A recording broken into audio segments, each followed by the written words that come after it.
Bien le bonjour. Je vous explique pourquoi je me permets de donner des conseils médicaux, enfin médicaux entre guillemets. Pourquoi je conseille à certaines femmes d'aller aux urgences avec leurs enfants quand ils sont tombés sur la tête avec qu'ils sont un œuf et que l'œuf saigne et que l'enfant a envie de vomir et qu'il est sûrement somnolent. Donc parce qu'il peut avoir un hématome sous-dural, un hématome en dessous le crâne en fait, qui s'étend et qui prend de la place et qui suppure. Enfin pas suppurer, qui s'étend en fait. Donc suppurer ce serait pour du pus, là c'est du sang, c'est différent. Euh, je connais certaines choses dans le médical parce que je suis secouriste. J'ai été formée par la Croix-Rouge et par les pompiers de Landivisio en 1991. Que pourrais-je vous dire? J'ai passé le BNS, le brevet national de secourisme, cette année-là. Donc j'ai reçu je ne sais plus combien d'heures de cours de secourisme, cours sur comment on pouvait appeler le brancardage. Euh, on avait des cours aussi sur différentes sortes de problématiques.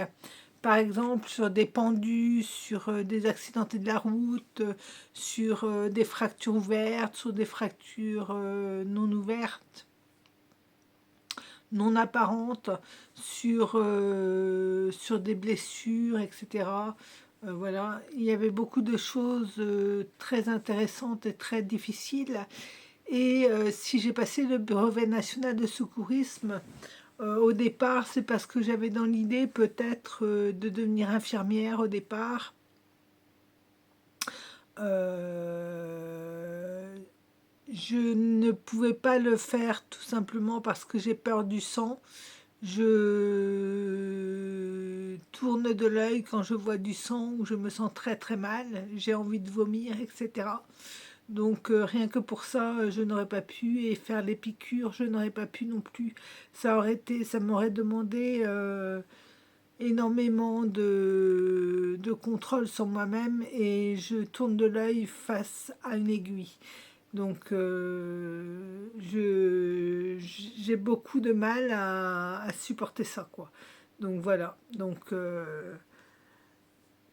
j'étais extrêmement intéressée par les métiers d'infirmière parce que je voulais aider. Je voulais aider, donc j'avais dans l'idée de devenir infirmière au départ, de travailler soit à l'hôpital, soit dans une clinique. Et puis en seconde, j'ai passé le brevet national de secourisme et je me suis rendu compte que même pour aller chez les pompiers, ça demandait un investissement physique assez énorme, une charge mentale et une charge physique importante. Sachant que tous les secours que j'ai portés aux gens m'ont énormément épuisé. À chaque fois que j'ai porté secours, dans l'heure qui suivait, je m'endormais. Donc voilà, c'est pour vous montrer que émotionnellement, je n'aurais pas pu tenir la route comme infirmière ou comme pompier. Donc beaucoup de gens me demandaient pourquoi je voulais pas être pompier. Et tout simplement parce que je n'en étais pas capable. Voilà, je n'en étais pas capable. Voilà, c'est tout.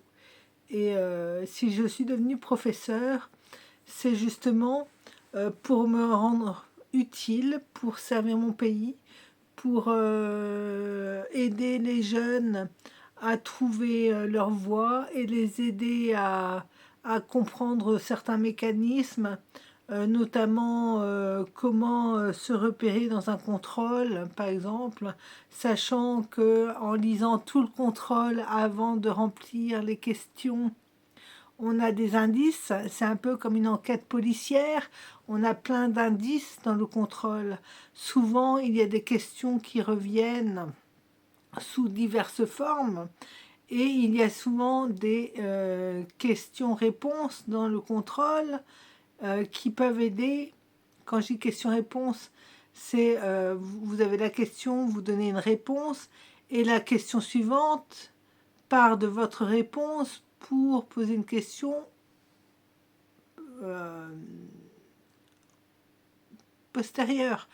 Et donc cette question-là se base sur votre réponse. Donc réfléchissez. Si on vous pose une question, je ne sais pas, combien y a-t-il de personnes qui parlent sur cette vidéo, et que vous répondez, il y a 3 personnes qui parlent, donnez-nous les... Et si on vous dit, donnez-nous les noms des 3 personnes qui parlent sur la vidéo, c'est qu'on vous donne un indice. Vous voyez, il y a des choses qui font boule de neige comme ça. Dans tous les devoirs, normalement, c'est le cas, à moins que le professeur ne sache pas faire un devoir avec des suites logiques. Donc, et dans ce cas-là, ma foi,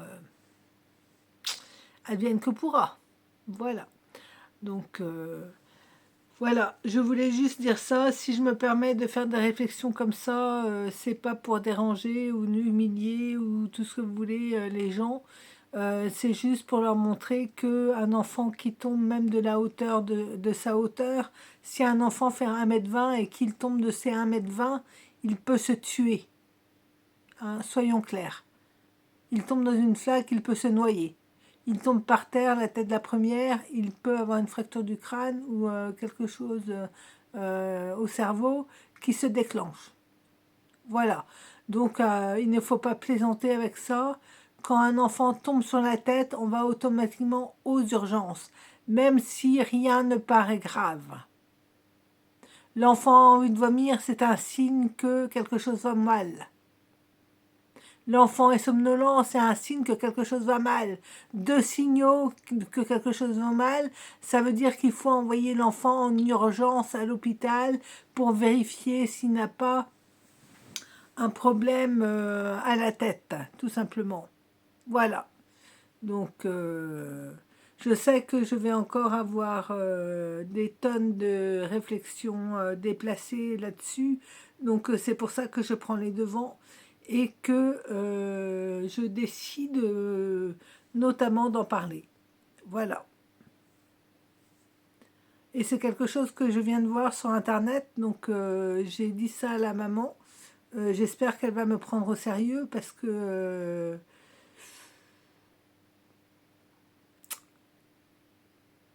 ouais. Surtout qu'elle dit que c'est arrivé à l'école, donc si c'est vraiment arrivé à l'école, ça veut dire qu'il y a un défaut quelque part, parce que normalement, si c'est arrivé à l'école, ça aurait été à la maîtresse de contacter l'hôpital pour faire venir les pompiers, enfin contacter l'hôpital, pour contacter les pompiers, pour faire venir les pompiers, pour voir ce qu'avait le gamin, pour l'envoyer à l'hôpital. Ou alors c'était à la mère de prendre l'enfant, d'aller à l'hôpital directement et de revenir s'il n'avait rien, tout simplement. Donc voilà, donc c'est la moindre des choses. Quand il arrive quelque chose à un enfant, on constate et on vérifie tout. On vérifie tout.